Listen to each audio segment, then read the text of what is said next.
everyone, it's Kris from my girlfriend's quilt shop, and I am so delighted to be able to share with you today our brand new Fat Quarterly box that is an exclusive project that we are doing with Riley Blake Designs and some of their favorite designers. And today I am thrilled to be able to welcome Miss Sandy Gervais. Hello. Thank you so much for being here. Nice to be here. Sandy, I think you're a name that is well known in the quilting industry for many years. How long have you been doing this? Like 23 years 23 with years. one company, and now almost 6 years with Riley Blake. Wow. So a long time. A long time.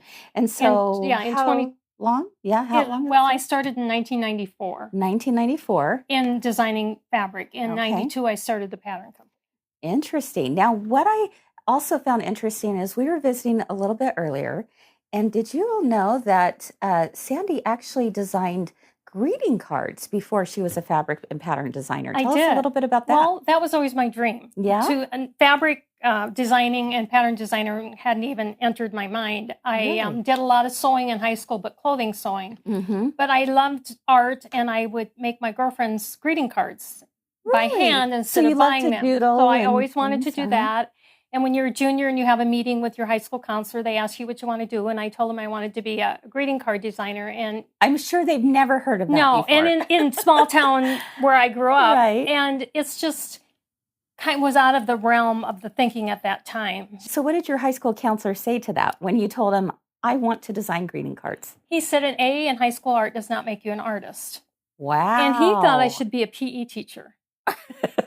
Wow. Is PE your thing? No, I'm not athletic at all. Oh my goodness. Shows how much he knew, right? No. And people ask me if I exercise. And every day, faithfully, without fail, I drive by the exercise center.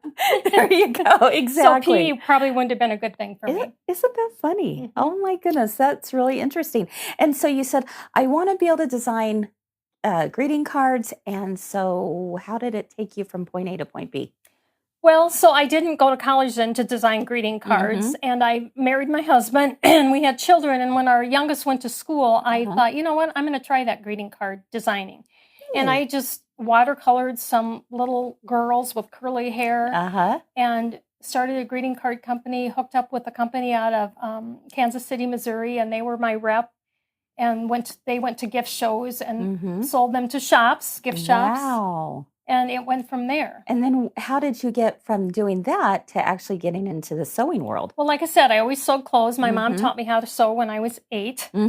Wow. Yes. And but yet in the 70s, the fabric stores that sold clothing fabric started to close because it was cheaper to buy your clothes. Sure. And I kind of got out of it. And I missed it. And then in the 80s, a little quilt shop opened up down the road from us, and I just kind of got interested in sewing again. And then I took my greeting card images and kind of put them on little quilt wall hangings, and that's where I started, and then I decided to start a pattern company from there. Wow. And Quilt Market was at St. Louis, which was a 10-hour drive for us, and so I decided to go there and show. Give it a try. And that's where Moda Fabric found me, and that's when I started designing for Moda Fabrics then. Interesting. And I designed for them until about 5 years ago, and now I'm with Riley Blake Designs. Oh my goodness, what a story. That to me is really incredible, and it's actually very inspiring because, you know, to think that you had a dream, it was kind of shot down, but you still went for it anyway, a little bit later than you had expected, but you did it. And in the long run, it was for the better. I met my husband. Right. We've been married 50 years in November, so. Congratulations. Thank you. Wow, that is really something. Oh. Wow, that's great. Well, Riley Blake, I'm sure, just absolutely loves having you as a fabric designer. Anything that you put out is just so well done. Oh, thank you. I mean, I think so many of you out there who are watching, you probably know exactly what I'm talking about when I say you recognize it immediately. When you see Sandy Gervais, you go, that's Sandy Gervais, right? Yeah, I like to hear that. You kind of have a definite look and feel to all of your projects, and we are so fortunate that you designed this lovely quilt for us. Tell us what this is called. This is called Standing Guard, and it uses the line of fabric Falls in Town, which is a series. There was Spring in Town, Falls in Town, Summers in Town is coming out, and then there will be Christmas in Town. Wow. I love it. Yeah. Standing Guard, meaning? That's what the Like crows are doing, crows right? are doing. That's kind of how I came up with the name. Taking care of the pumpkin patch, right? Yep. I love it. Oh my goodness. And you use some really great techniques in it, which we'll talk about in our lesson today. But before we do that, let's go ahead and take a closer look at what's included in your Fat Quarterly Friends box. Even for those of you who are not part of the subscription series, it's not too late. You can still get in on this box. Now we'll take a look at what's inside. First off, oh, I recognize that person. Beautiful picture there. And you're going to learn a little bit more about Sandy here. And we want to encourage you to follow her on social media, especially on Instagram at Gervais Sandy. Gervais Sandy. There we go. All right. Now, you will also see that we have an exclusive pattern that she has designed just for us here at My Girlfriend's Quilt Shop, again called Standing Guard, and it is fat quarter friendly. And I think this is absolutely adorable. What size does this quilt finish at? 52.5 by 74.5. Okay, right, 52.5 by 74.5.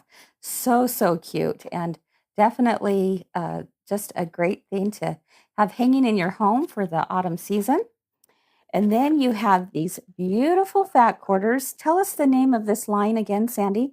Falls in Town, and Okay. each line has a village, basically, with little houses all decorated for fall or the season that we're selling. Oh, so And so the cute. trees in the fall, of course, are all with I the bright love colored that. leaves, and there's little squirrels decorating their homes. And Oh, so pretty. I love every one of them. I did a little corn print. Oh, that's so cute. Probably takes you right back to Iowa, right? That's why I added the corn. There you go. You had to have a little bit of a nod to home, correct? Mm-hmm. I love it. All right. So what to make note of is that there are 12 fat quarters included in your box. However, if you would like the background kit, which is the finishing kit, it includes the background and your borders and your binding, that one is sold separately. And you can find it at mygirlfriendsquiltshop.com, as well as we have a beautiful backing kit available for this project as well. So in addition to the 12 fat quarters and the exclusive pattern we have, Riley Blake has also included this. Now this is called Quilty Tools. It's part of their Quilty Tools series, and it's a turn dash that is made for binding. Turn dash is one of my favorite quilt blocks. Oh, absolutely. And so it's used to store your binding? Yes. So you actually, a lot of times what people will do is as they finish a quilt, they just immediately go into finishing the binding at the same time, at least preparing the binding, right? So you don't use that fabric for something else? Bingo. Been there, done that. Haven't we all? Yep. And so it's just such a cute way to be able to store that binding ready to go. So when it comes back from the quilters, you're ready to put it on. So that's a nice Great little idea. gift included in your box as well. All right, so those are some of the items that you're going to find in your box. And I think we should go ahead and get started with all the fun. What block are we going to begin with? We're going to start with the pumpkin. Okay. And connector squares. Perfect. All right, so we're ready to go ahead and get started with the pumpkin blocks. And there are 3 of them included in this quilt. Now, I found it interesting, Sandy, that you just mentioned we're going to be doing the pumpkin blocks with connecting squares. Right. I, being the Tell us age I about am, that. Yeah. grew up calling them connector squares. Mary Ellen Hopkins, a great, very well-known quilter in the early 90s, came up with the idea of the connector square to save time and make it more perfect. So pre-connector squares, to make this pumpkin, you would have to make 4 half-square triangles. Okay. Instead of your connector squares. I can see that here. You can see that 1/4 inch right here. And then you would have to put a piece here because otherwise you'd have a Y seam and a piece here and a piece here. So look at all that cutting. That's a lot. And all that seaming. Yeah. Thank you, Mary Ellen Hopkins. Yes. With the connector square, you have 1 piece. Okay. Your 4 connector squares. You sew on the lines, corner to corner. And when you flip them back, you get the same look. Without having to do all the cutting extra and seaming. Cutting and seaming. Right. I like that. So as you were referring to connector squares, many of us out there may know it more commonly used nowadays as stitch and flip or folded corner folded corner seams, right? Right. So those are the terms that we often hear now, but you're saying these are called connector squares. Well, in my day, they were. Well, hey. And even in Mary Ellen 2023, Hopkins we can is still do that. credited with coming up with that notion, idea. right? Mm-hmm. I love it. And because of that, you actually can do so much more with your piecing, right? You can make so many more objects Yes. with, instead This of a idea of 45-degree angle, it would be not a 45-degree angle. You can make all kinds of things that you couldn't make prior to the connector square. That's so true. And you have used these throughout this quilt, right? Every block has connector squares. Okay, so what we're going to do is we are going to take the pre-connector square era, and we're going to just fold that and toss it, right? Yep. We're going to toss it aside, use it for another project. But today we're talking connector squares, and as you mentioned, Sandy, you're basically drawing a line. Is that your favorite method from of doing corner this? to corner? I always draw a line. Some of my seamstresses don't draw a line. They're better than I am. You have to make sure that your corners are lined up and so they're accurate. And on my patterns, I have diagrams that show you exactly what directions to. Speaking of, let's go ahead and take a look at your pattern, because I think you do patterns so well. They are very, very well written. And if we take a closer look at what you're referring to, you're taking a look at a diagram such as this one or right here, and you can see how nice is it that you've actually drawn in those lines for us, so we truly can see the direction that we're supposed to be sewing. I love that. And I have labeled it G, and D's. Is that D? Yes. Yep. So that you know which ones to put on and the direction. Wonderful. Okay. So we sew on the connector squares, and then from there, we're going to press them out, correct? Right. Okay. So here's the $1 million question. Everyone does theirs a little differently. When you press this out, do you like to trim a 1/4 inch all the way through both layers, or do you just do the center, or do you keep it all in? It depends. Okay. Okay, if the base is a dark fabric and this is a light fabric, and you cut just this away and this lays on it, it changes the color. That's true. Of the fabric just a little bit, where you think you might have something inside out or. True. So my seamstress likes to cut them both off. Okay. It's up just to get rid of bulk. It's totally up to you how you want to do it. Totally. How do you like to do it? Usually I will trim both. Both? Yeah. That's just kind of my go-to. I use a lot of light backgrounds, especially in my sampler quilts, and so we tend to just trim both. sew at the back. Yeah. The dark doesn't show through. Yeah, I can see that. And another way of thinking about it too is sometimes there will be those who will just cut the center. That way you always know you have a perfect square behind. That you started with. That you began with, exactly, and then you pull it over. So again, it's really a personal preference, right? Whatever is you're most comfortable There's with. no quilt police, as they say. No.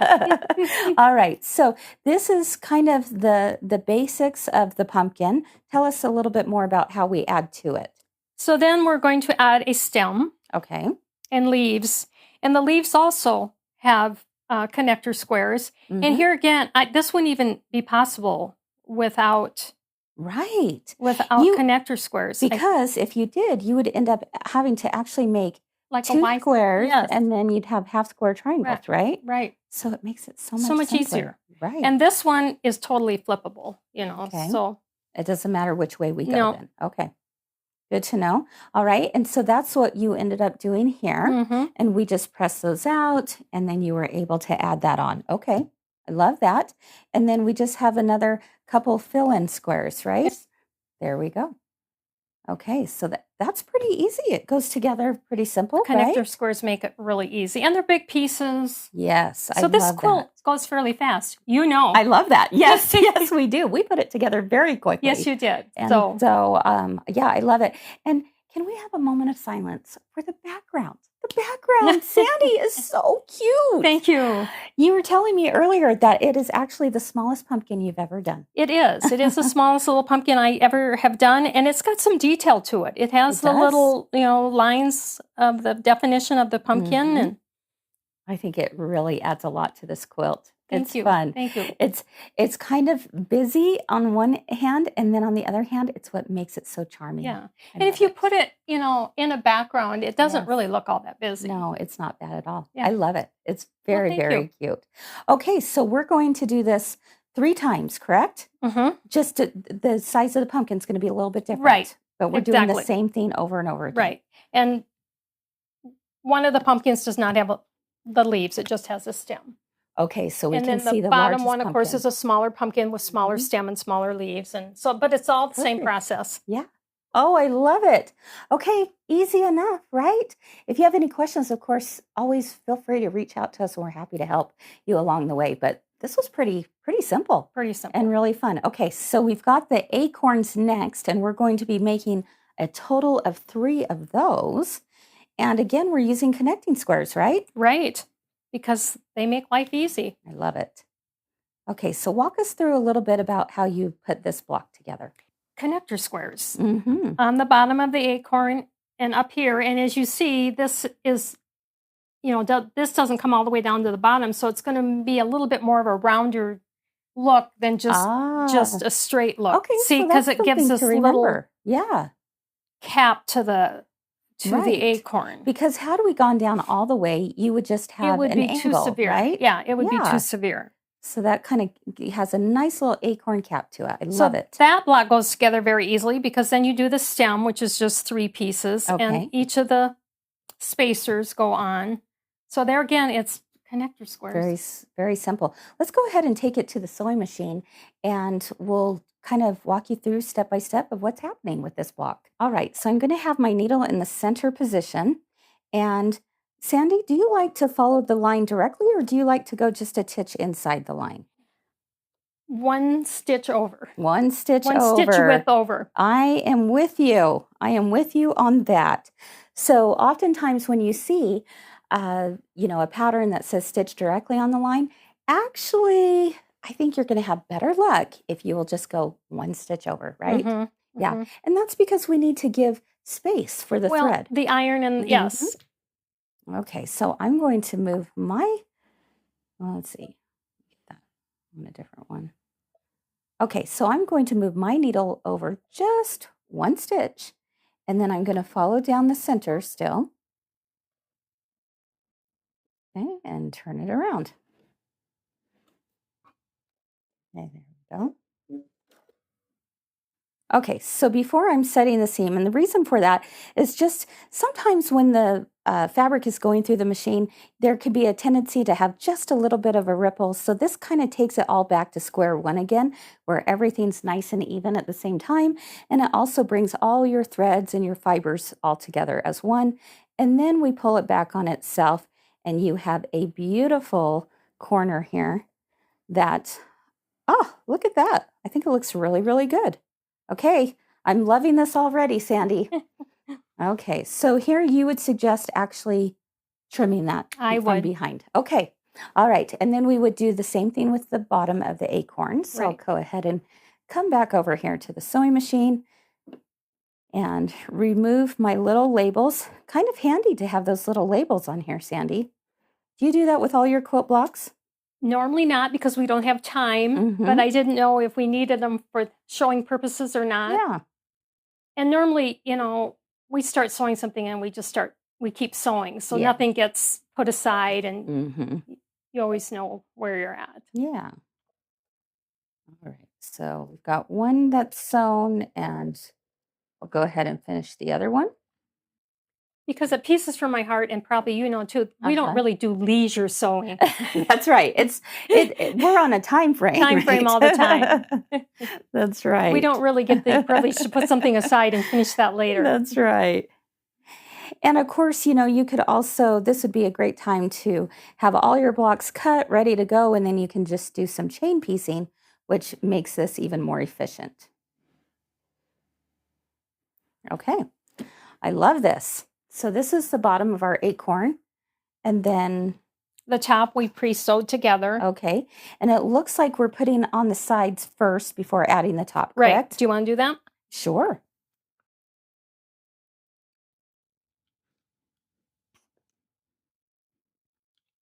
And there again, if we're mass producing these or Mhm. making the quilt, we'll put the connector squares on and then we go and trim them all at once Right, exactly. rather than sew, trim, sew, trim.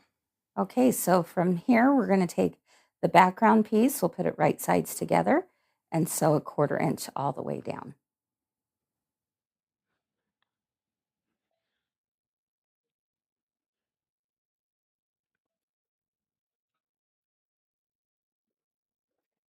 And we'll do it again. Again, this background piece, we'll put right sides together and sew all the way down.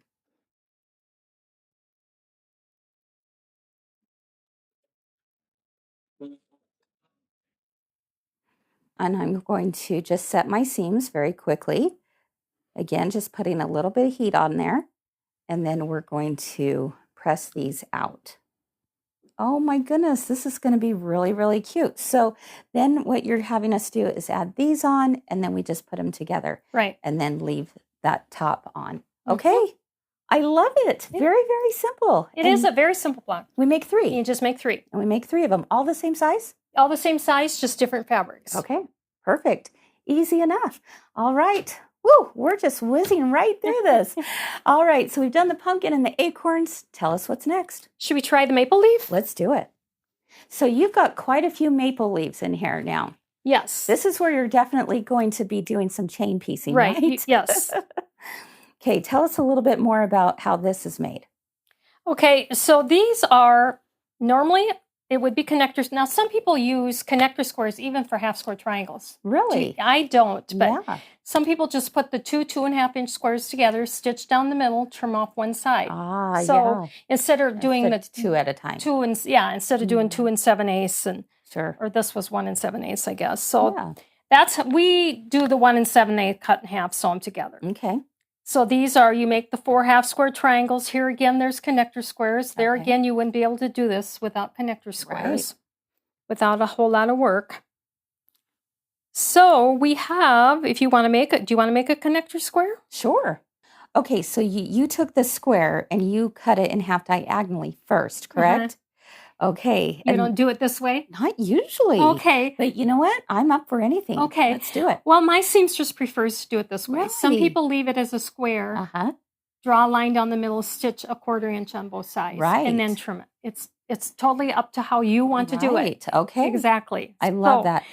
This is how we do it, but I love you it. do it. Well, you have to do No, it that no, way no. right now because that's the way we have it cut. That's right. No, I think this makes perfect sense. I guess one of the things that you do want to be careful of is not Bias. stretching the bias, Right. correct? Right. Okay. All right. I will be very careful in doing that. And we'll just go ahead and begin sewing with a 1/4 inch seam allowance.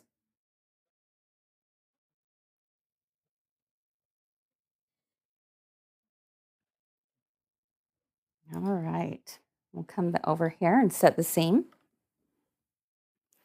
And Sandy, would it be preferable to have it pressed to the dark side rather than the I background? do. There again, personal. Some people are starting to press open now. Yes, that is true. I've seen that a lot. I've seen more and more press open than I. Oh, I started with pressing to the dark, I would marrying the much seams. rather not have to press open, right? I Yeah. think it's actually more work, but that looks really good. And then you just have to trim off those little dog ears. Right. Okay. So do you want to make the stem? That's 2 connector squares. Yeah. We've sewn one on. You bet. Okay, so here we have 2 connector squares that are overlapping. However, one thing you want to make sure of is we've already sewn this one on. I just need to lift it up and out of the way before I sew this additional piece on. So yes, they do overlap, but if you're not careful, you're actually going to catch that seam and hold that piece down, and you don't want that, obviously. So you want to make sure and get it out of the way before you sew on your second piece. All right, so now that's out of the way, I can go ahead and stitch this down right there.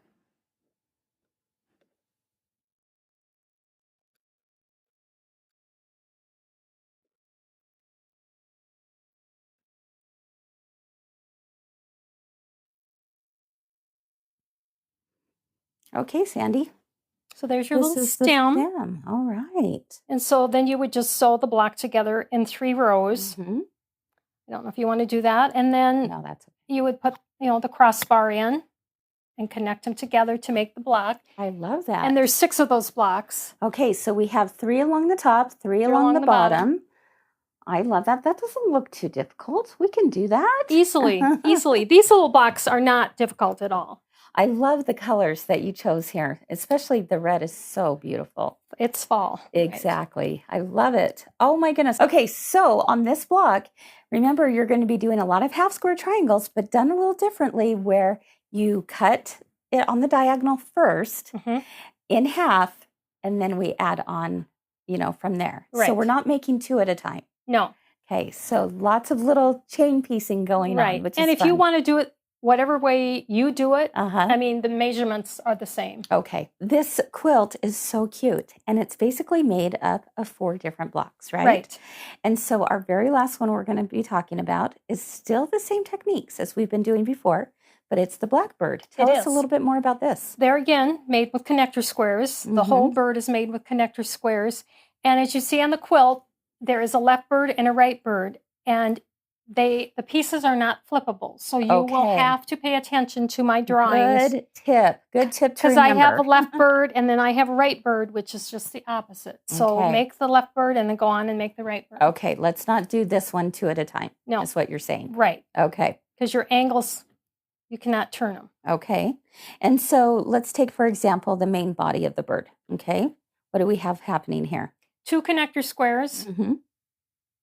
Simple as always. Yeah. We just sewed on those, and then we just pull them back, and you've got part of the body and then part of the background. Okay.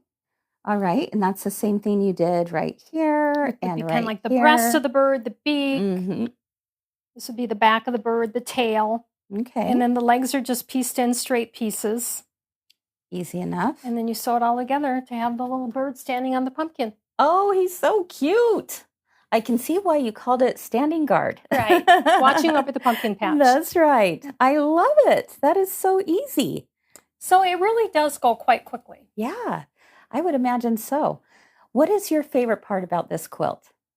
Well, I do like the little birds. Yeah, they're cute. I love them too.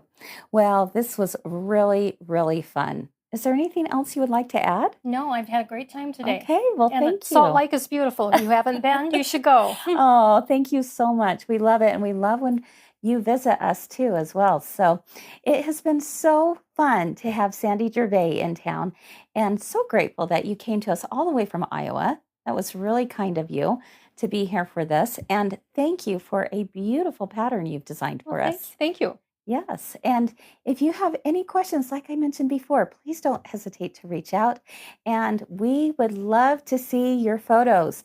Make sure and tag us on social media. Be sure and use the hashtags #MyGirlfriend'sQuiltShop and Gervais at Gervais Sandy. Okay, remind us how to spell Gervais. Gervais.